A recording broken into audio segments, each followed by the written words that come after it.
Good afternoon, guys, and welcome again to today's edition of The Law and You. I'm your host, yours truly, Attorney at Law Shellon, Washington, licensed in the state of New York, and also licensed in my home country, Guyana, and also in the Twin Island of Trinidad and Tobago. Welcome, welcome, welcome. And today I'm going to be teaching you or explaining to you about a trust and how to protect family assets in a trust during a divorce. Now, this is mainly for those people who have acquired some sort of assets, wealth, or you're on your way up to acquiring wealth.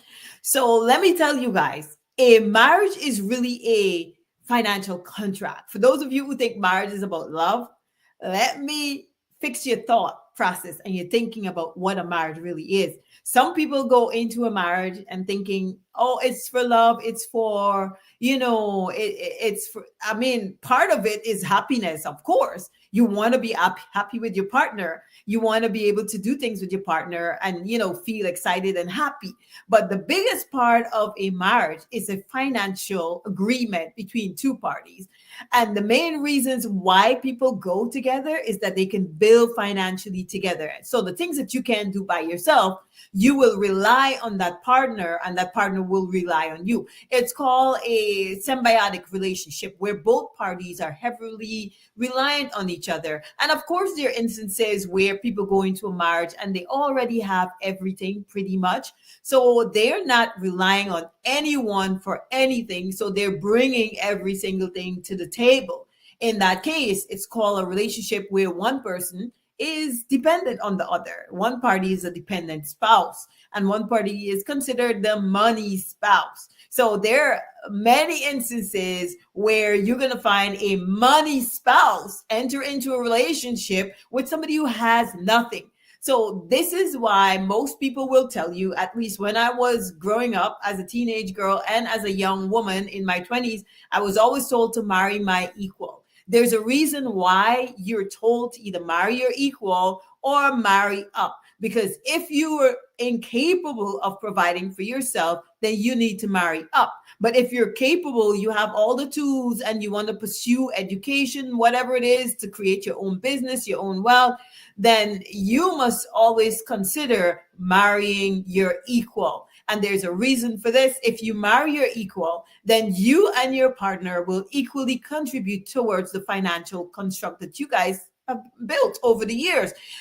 Typically, a husband and a wife, they're going to build financially. They're going to pool their resources. It's going to be his money and her money. And there's instances where the husband is going to be pouring everything into the home, and the wife would have the opportunity to save her money. In a situation where you have two equal party, but the husband is pouring everything into the home, he's paying the mortgage, he's paying the children's school fee, he's buying the car, he's doing everything, and the woman is equal, she might have the opportunity to save her money. And when that happens, in the event that there is a divorce, what typically happens is everything gets split down the middle. So all that money that the wife has been saving, whether or not she been putting it into a trust, she been putting it into whatever. She been buying, let's say she was buying stocks in the stock market or whatever it is, all that money gets pulled into the pool of assets that the court will be, would have access to determine who gets what and what goes where. Now, I'm going to teach you today how to avoid that happening. How to avoid because I tell you, this is heartening. I've seen it so many times. And one of the most recent occasion I can remember this happening, the lady actually came back to me. The woman was my client, obviously. She came back to me and she said, the husband went and he spoke to the people in the church and this buddy, and he talked to the family and everyone, and they told her not to go through with the divorce. Now, the reason why this would happen, now let me explain.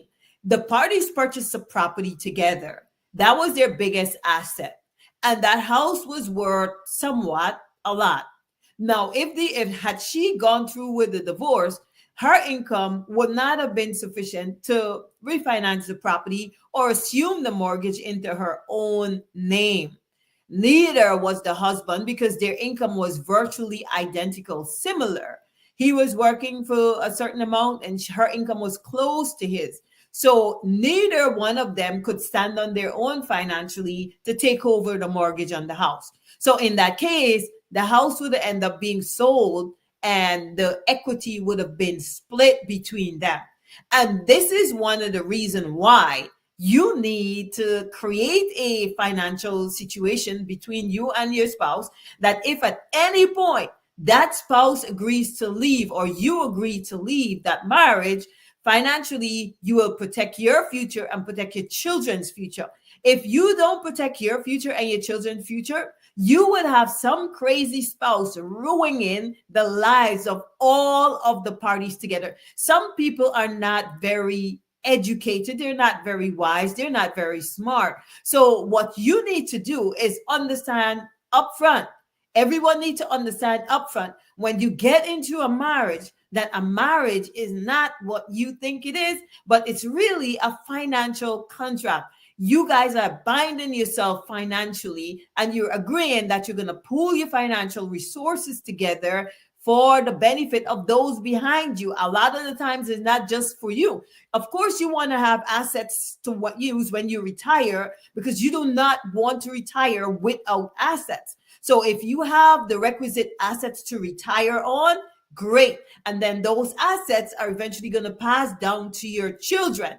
So now let's get into what you can do to make sure that that financial contract that you entered into with your spouse is secure and no one breaches that contract. Because I'm telling you, men, women, all over breaches that contract just because of selfish reasons. A lot of people have selfish desires that they can't control, and they will run crazy just to satisfy those desires. That's how people are. So to protect your children's future and to protect your own future, this is what you do.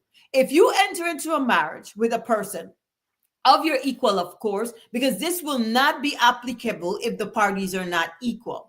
If the parties are not equal, a different set of rules would apply, because obviously at that point, one spouse would be the money spouse, and the money spouse would need protection more than the dependent spouse. So these rules are more applicable to a situation where you're both equal, you're both bringing something to the table, and you're both, if there's a problem or the relationship ends, you're both entitled to walk away with something, not where you're unequally yoked. So please, let this be restricted to that purpose where the parties are equally yoked. They both have the same income. And let's say one day one of the parties, either the husband or the wife, goes home and they go in whatever crisis they might be going through. A lot of people go through midlife crisis, all sorts of crisis. But let's say they're going through some sort of situation and they decide, you know what, let's go our separate ways. I can't live like this anymore. What do you do? How do you protect the assets from getting split down the middle by the court?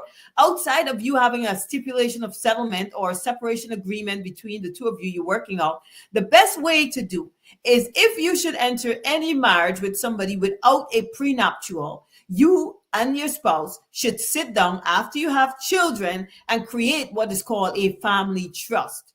A family trust is a sure way to protect your assets. If you create an irrevocable trust, and in that irrevocable trust, every single asset that you acquire together during the marriage, you're going to take it and you're going to throw it into that trust. Throw it as a part of that trust. So the Schedule A or the Exhibit A onto the trust will constantly change. And as you change it, you will do a supplemental trust to make sure that that asset is considered part of your trust. So if you do acquire, let's say you acquire real property, which is the most common type of asset I see married people acquire together. You acquire a 401k, you acquire a deferred compensation. Of course, the pension, a different set of rules will apply to that. Those comes with death benefit, but you wouldn't care so much about those because the wherever you're working, the rules of that pension would determine what happens to it. But in the case of a situation where the parties have real estate together, they have 401k, deferred compensation, they have stock on the stock market that they've invested in, they have significant amount of personal assets. Let's say they have jewelry worth millions or thousands of dollars, expensive personal items. The best way to deal with that is you create what is called a family trust. Now, in the family trust, you make sure that the trust is irrevocable, meaning the trust can never, ever be revoked, no matter what. The trust cannot be revoked. And if you do a situation like that, where you create a trust, make sure that the trust is irrevocable, that no one can revoke the trust no matter what. Then you put all those assets into that. And there must be a provision in the trust that says, regardless of the status of the parties, the trust will not be revoked. So you put a clause in there, and in addition to the trust stating that it's irrevocable, because as you know, a irrevocable trust, you can still approach the court under certain circumstances and ask that the trust be revoked. But if in that trust you make it air sealed tight, ironclad tight, that no one can penetrate it, no one can get it revoked because of the languages that you use in the trust, then it means that even if your partner decides that they're going to walk through the door, they're going to leave the marriage, the trust will stand. And it will stand in the name, the property will stand and remain in the names of the trustees. So when the spouse say, oh, I'm going to go to court and divorce you, and I'm going to ask for my share of the asset, sorry, you can't, because it's tied up in a trust and you cannot get it out of the trust. The only thing you can do for the rest of your life is live as a beneficiary and use the benefits of the trust for your lifetime. But you will not, however, be able to have the asset sold and to walk away with anything. So guys, this is something that you need to consider. If you have assets with your husband, with your wife, and we can't predict the future. I tell people all the time, you can predict your own actions. You know what you intend to do, but you don't know what that other person is planning. You don't know what's in the head of that person. So the best way to avoid a situation down the road where you find yourself in a court dividing asset is to put language into an irrevocable trust that makes it impossible for that person to even go to the court and ask for any marital assets, because at that point there will be none. All of the asset has been transferred over to a trust, and I'm so sorry, you would not be able to do anything. You can get the divorce, but you will not be entitled to any assets. You will not be entitled to ask for any the support going to be a different situation, because if, as we spoke before about the money spouse and the dependent spouse is always going to be able to go and approach the court and ask for financial support. But if it's a case where the parties are equal, like I said. And like I said, this advice is mostly suitable for a situation where the spouse are equal. They're on equal footing. They're contributing the same amount into the household. Their income is about the same. And they went and they acquired these assets together. The best way is to put those assets into a family trust. So, no matter what happens at that point, what happens during the length of the relationship, the length of the marriage, for sure that the property will remain secured in a family trust, and no one can change that. Another way, guys, in which you also might help to secure the property before a divorce is if you do a separation agreement. A lot of people miss this. If you're having trouble, and I think I spoke to you about this in an earlier video where I discussed about separation agreement and how it is you can protect your asset in a separation agreement. So it has to avoid the court having to get involved in your business and tell you what to do. If you want to avoid the court having to direct you and tell you what to do with your own assets, if you are ever find yourself in a situation with your spouse where you guys determine that the marriage is no longer working and somebody wants to go their way, go execute a separation agreement. And make sure when you execute that agreement, you put language that makes that agreement irrevocable, or nobody can destroy or terminate that separation agreement. If the separation agreement cannot be terminated, then whatever you put in that separation agreement that you're entitled to or your spouse is entitled to, no one, not even the court, could undo that. That's there and written in stone. You make sure your spouse who is signing it gets their name notarized. Once your spouse notarizes their signature, it has valuable force and effect just the same way as if it's been allocated in a court of law. So your spouse got no way out of that. They're bound, sealed, and buried. So guys, make sure if you are in a situation, if you're in a marriage and you think you're on shaky grounds, go get a family trust.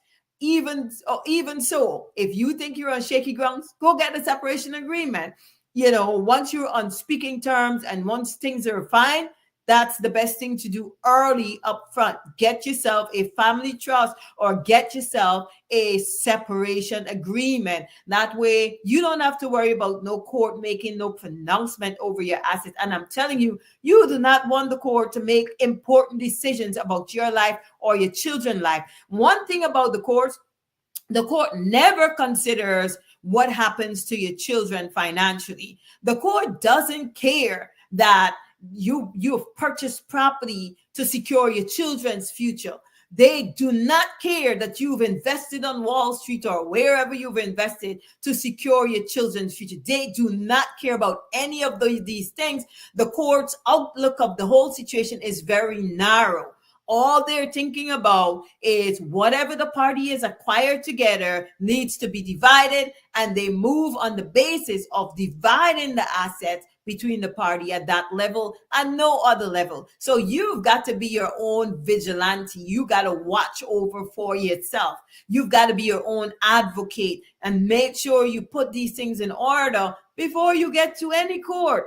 Make sure you put your own life in order. Don't let no court make a decision for you. There are a lot of blind people out there, blindly walking, blindly following, and they are not even conscious of what is happening and what the court and the things that the court can do to ruin your life. Don't let a court ruin your life. Take your life into your own hands and make your own conscious decision. Like I said, the trust is going to put the assets into a trustee's name. A trustee is going to hold that asset for you. And you can choose any trustee of your taking. And this trust is not just for a situation where a husband and wife, and there might be something happening down the road, but you can use a trust if you are single and you have a lot of assets and you want to get married. use that trust and protect your asset, because sometimes, not all times, the person you marrying is going to want to sign a prenuptial or a postnuptial. There are instances where people are going to tell you, like, don't you trust me? They're going to try to finesse their way into you and say, well, don't you trust me? Why would you even have such a thought that we might even divorce? Why can't we just marry without worrying about what's going to happen in the future? Don't buy that bait. Don't get bait into it. Always protect yourself. If you have assets and you would like to marry someone, get a trust. Put your assets in. If the party is refusing to sign a prenup, don't wait for him or her to agree to sign the prenup. Go put your property in a trust so that when you marry him or her, that property is forever sealed, bound, and protected. So if somebody walks into your life only for the purpose of getting assets from you, or only for the purposes of using you, they will never be able to use you, because you've already protected yourself before you even got into that marriage by putting your assets into a trust. In that case, the trust will be your name. It will be named after you. So in this case, my name is Shellon Washington. It will be the Shellon Washington's Trust. Or you can name it your family trust. But the beneficiaries are going to be yourself and your children, yourself and your own family, the new spouse that you're marrying. If you want to make them a beneficiary, eventually you can do a supplement to the trust by amending it and putting that person also as a beneficiary under the trust. But you guys, you do not need to leave yourself exposed. Do not trust people under any circumstances whatsoever, and always watch your back, because you don't know sometimes what people are planning ahead for you. And a lot of times I hear clients say, if they only knew, or if they only thought, or if they only think this person would have turned this way. Like, come on, guys. You cannot predict people. And this is why people should always earn your trust, and you should never trust people up front. Because when you trust people up front, you put your whole life on the line for somebody, and then it turns back that it doesn't work. And then they tries to finesse themselves to the court to get what they need from you. You know, I've seen a situation with a client. He worked for years. It's about maybe it's a gap between him and the wife, the ex-wife. Now it was a big gap, maybe like 10 years gap or whatever. I've seen this person marry, divorce. The first wife that the divorce didn't take anything from them. The first wife said, listen, I don't want your pension. I don't want anything. And she just walked her way. But then he marries again, and he marries the second wife, who's at least 10 years younger than him. And he left himself exposed, because the second wife, this is why I tell people also, be careful when you bring these people from Guyana, because they come to America and they become Americanized. Not only Guyana, but whichever country, you're from. Be careful with you going to marry these people and bring them up here to the United States. Be very careful. So, he marries this woman, he brings this woman to America, and they lived for a little bit, and then the relationship became very volatile and turbulent, and then eventually it had to end up in a divorce. Needless to say, the woman that he brought ended up committing adultery. She ended up cheating in the marriage, and I need not say the entire story of what happened after she cheated, but let's just say the evidence remained. You could have seen that she actually cheated because there was evidence, right? I'm not going to tell you what that evidence was, but I think people could imagine what that evidence was from that cheating. So now she wants to divorce. And guess what? She wanted his pension. She wanted his retirement account. She wanted his bank account. She wanted everything that he had. Even though the evidence, I could tell you what the evidence is. The evidence was the result a child came into this world from the infidelity. And she wanted every single thing that this man had. Now, I tell you this to say, you have always got to be very cautious and protective of yourself, because if that woman wasn't so bold-faced, he would have been fine. But the woman, in addition to being unfaithful and bringing evidence of her infidelity to him, She wanted to take this man down with every single thing, but he was very strong. He fought back and he prevailed. He prevailed to some extent because the things that she wants, she ended up not getting. What he was offering her is mostly what she ended up getting. He could have even risked going to jail, but that didn't happen. Every time she fought, he fought back. He had a hard time because, as you know, the courts, when it comes to men are not treated, with the way women are treated in the court system. The court is very brutal with men because, as you know, guys, men are always looked at as the ones who're supposed to provide. You're supposed to take care of your family. You're supposed to take care of your household. And that's exactly what ended up, happening. So that's why you got to be careful as a man. You want to bring someone, fine, bring them, but put your assets in a trust or create like I did the video before on the prenuptial and the postnuptial, and I explained the difference. The last video I did was the one before last week was on the postnuptial. So the postnuptial is only comes into play if the spouse is willing. The spouse has to be willing to do it. And just note, guys, that this trust doesn't work unless you put your assets into the trust before you marry that spouse. Don't wait after you marry the spouse and then put the property into the trust. Put it into the trust prior to marrying the person. Because if you run to do it in a trust after the marriage, it's not going to work. The only way it could work is if you show that the property which is placed in the trust was pre-acquired assets, has nothing to do with your current spouse. Your current spouse did not contribute towards that asset, had no input into that asset, then you can do it that way. But the most likely way that you're going to prevail and be able to protect your assets is if you put your property into a trust before the marriage. Or in a case where the parties are separated, you have a separation agreement in stone, written in stone, ironclad, and there's no way possible that anybody can touch your assets. You make the language so concrete and so secure that even if you remarry, even if you decide you're going to go back together, that agreement will remain in place because it clearly states, regardless of the status of the relationship with the parties, that agreement shall remain in place. So guys, you got to be extra careful, know what you're doing, and protect yourself at all costs. I know all of us, we like to think that, okay, we need to keep our assets, we need to build assets, but think about this carefully. Anytime you decide that you're going to marry and you already have your assets, think about these things carefully. Listen to this video as many times as you want to, but ensure that you always protecting yourself, protect your assets for your children and for your grandchildren. And it could be passed on from generation to generation, because once you put it in that trust, you do not need to worry. You could put language in the trust to make the trust perpetual. And I'll tell you this, the trust could be perpetual if you live in the United States. But if you live in Ghana, there's the rule against perpetuity. So you really can't make a trust perpetual in Ghana, but a trust, or the Caribbean, as a matter of fact, but you can make a perpetual trust in the United States,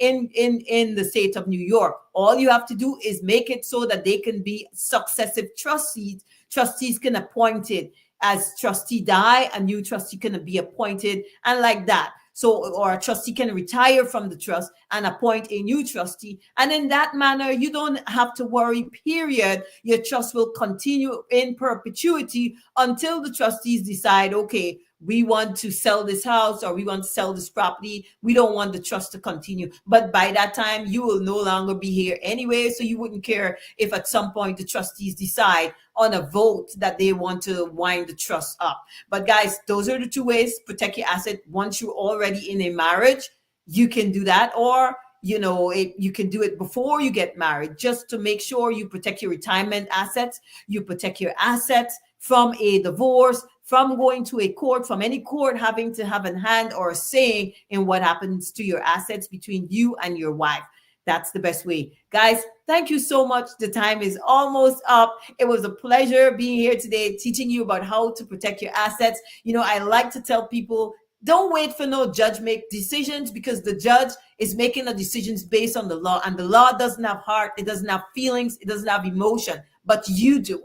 And because you have a heart, a feeling, and emotions, make sure you do not leave these personal things, like your assets, your business regarding your retirement, in the hands of no judge. Take charge of your life before you get to a judge, so that all you must be doing to, if you're ever going to be divorcing, is going before the judge to get the divorce decree, and that's it. And you walk out whole, intact, with all of your assets. Thank you so much, guys, for joining me today. It was my pleasure teaching you about protecting your assets in a marriage prior to divorce using a trust or using a separation agreement. Guys, I'm going to see you again next week at the same time. Next week, I'm going to come live. I'll probably be having a guest because I'll be in a different country next Saturday, but I will bring you again live the show as always. Thank you guys so much for your support. And I want you to press the like button and share this video so that the people who need to hear this type of content will be exposed to it. Guys, thank you so much. If you need consultation, my number is right there across the street, across the screen, 718-877-3100. My office is located at 455 Utica Avenue in Brooklyn, New York. Guys, call. Consultation is free always. So give me a call if you need advice on anything as it relates to the areas of law that I practice. And you will see our page. We have a Facebook page. Follow the page and also hit the like button and share this video. Thank you so much, guys. See you again next week.